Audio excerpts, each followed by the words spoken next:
was much healthier. So has that ever happened, or you know, in any way, where something has gone on that you've needed to ask God and maybe you didn't at that point? A great question here can also be, has anyone ever spoken real truth into your life? It just keeps it a little simpler sometimes for people. What do you mean? Has anybody ever come to you and spoken truth into your life that you didn't want to hear? Yeah. In my life. Well, we know we all speak truth into everybody else. We know we do that for people because we're so helpful. Yeah. To you. Actually, I have a really, it was one of my defining moments. My husband and I were divorced.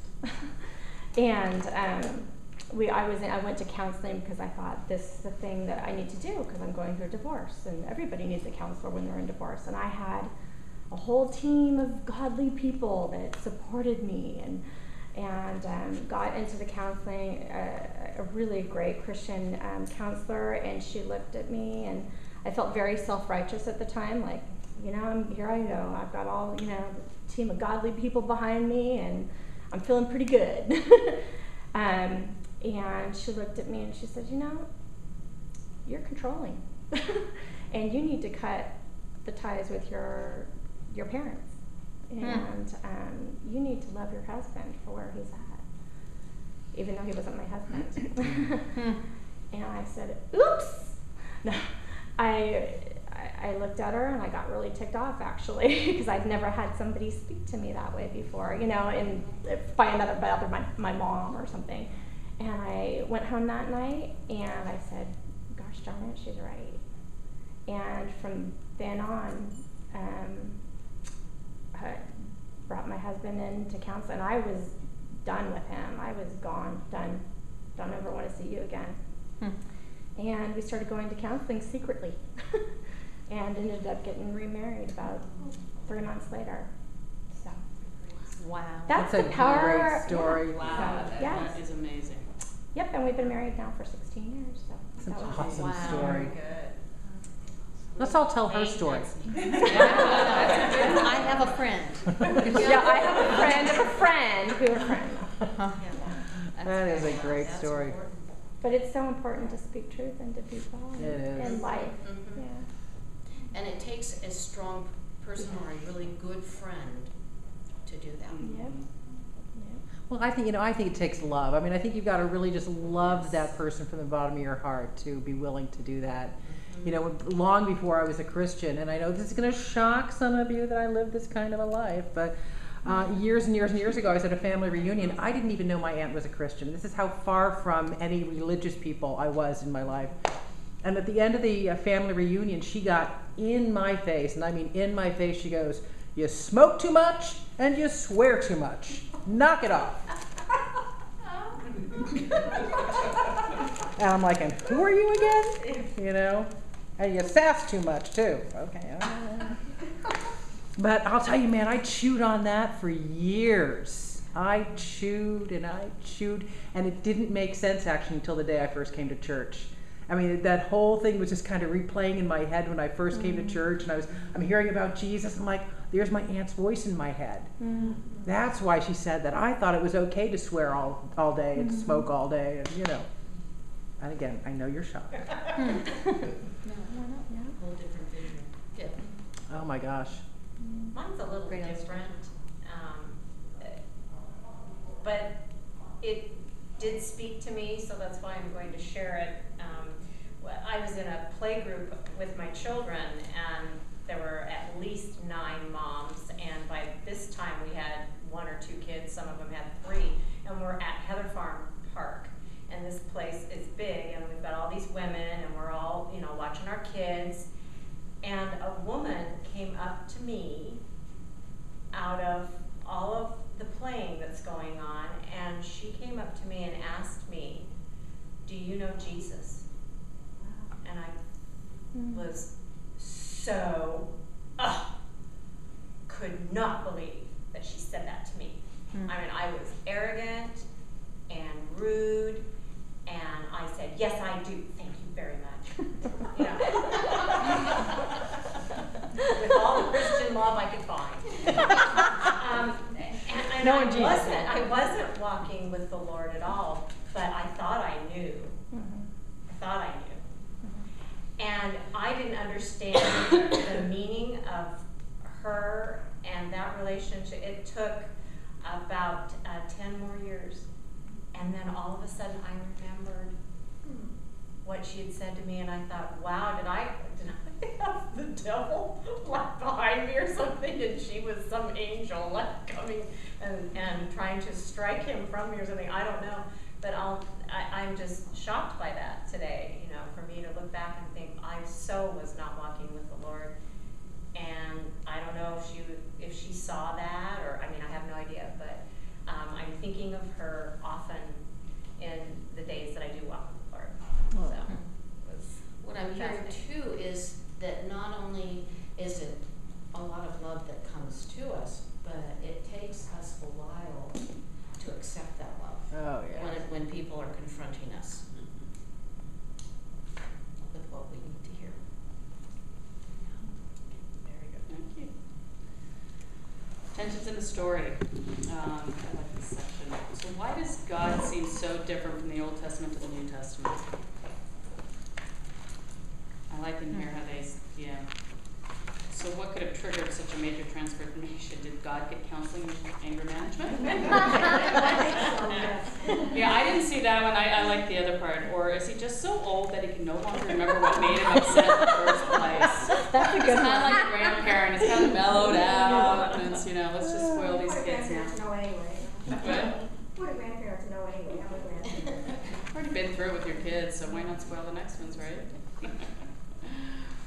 So there is. There's that difference between the Old Testament and the New Testament, and people look at that and they think that the nature of God is so different between the two. And that seems to be where a lot of people's focus goes, and why is that? You know, what is it about that people, you know, focus in on the differences, and what do you think about that? You think it's true?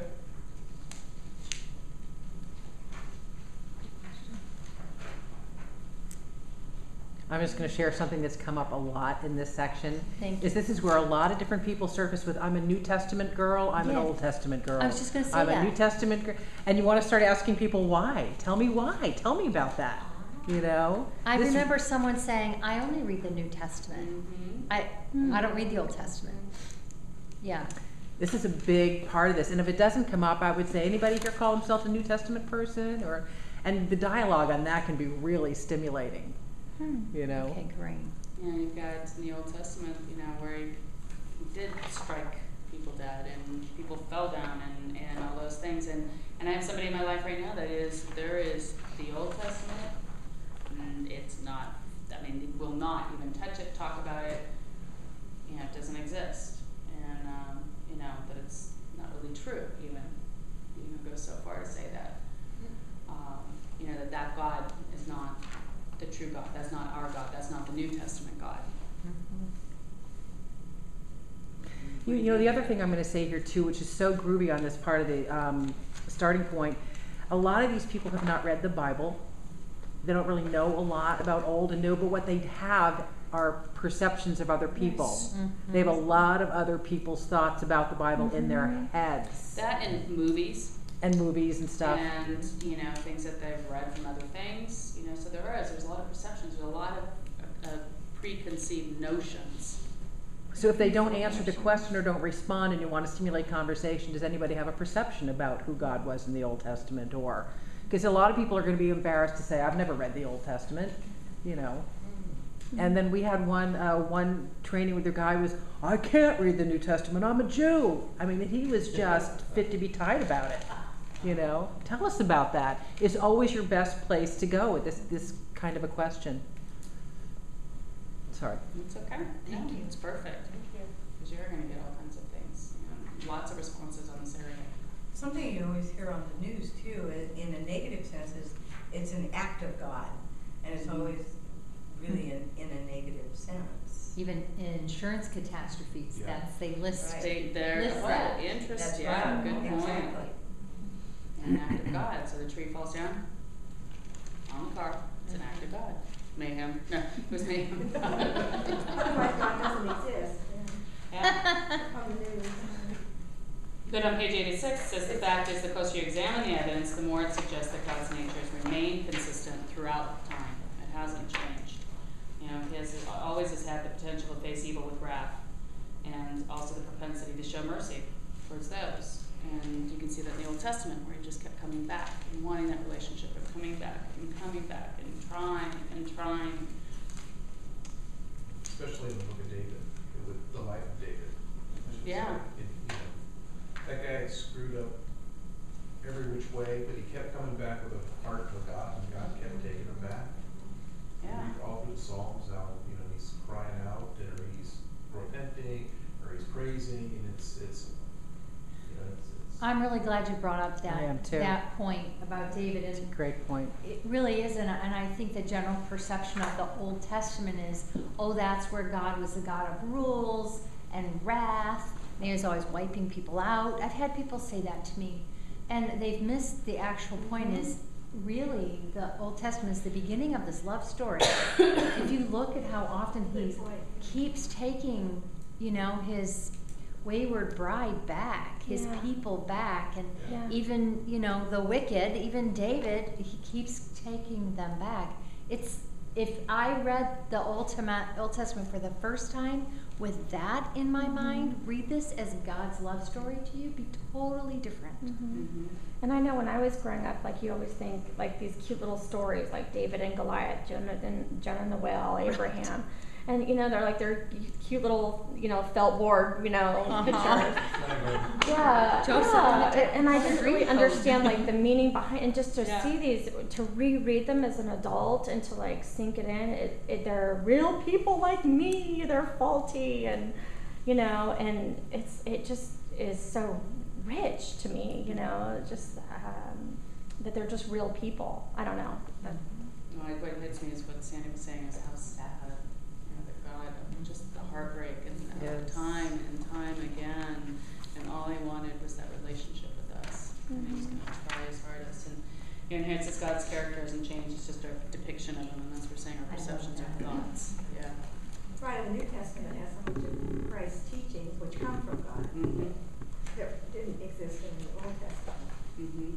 And people tend to separate that. Well, God, and then Jesus. Well, who is Jesus? Truly, where those teachings, how accurately, well, this is just, kind of plays on what we've been talking about, but how accurately do you think your image of God reflects what you are learning now about him in the Bible and what you're seeing in all of this? For me, it's been an eye-opener, definitely, because I think I was one of those old, and again, I didn't grow up in a church, but there was still that idea of God. And there were the rules, and there was the way of trying to become a good person and trying to do things right so that I would be a good person.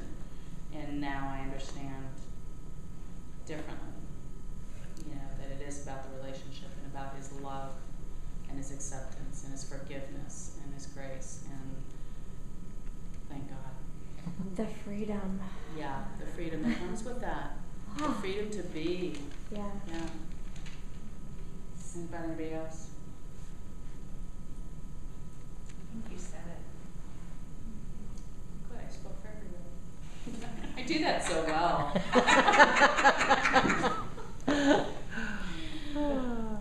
Okay, what Are there about this? can I just ask this question to you all? Is there another question that really is a good feeder question for some discussion? Because I kind of struggled with seeing these as good discussion questions. These are not good discussion just questions, me. even though the leader's Okay. notes say ask the first and the third one. Yeah. I know Maggie's got one though.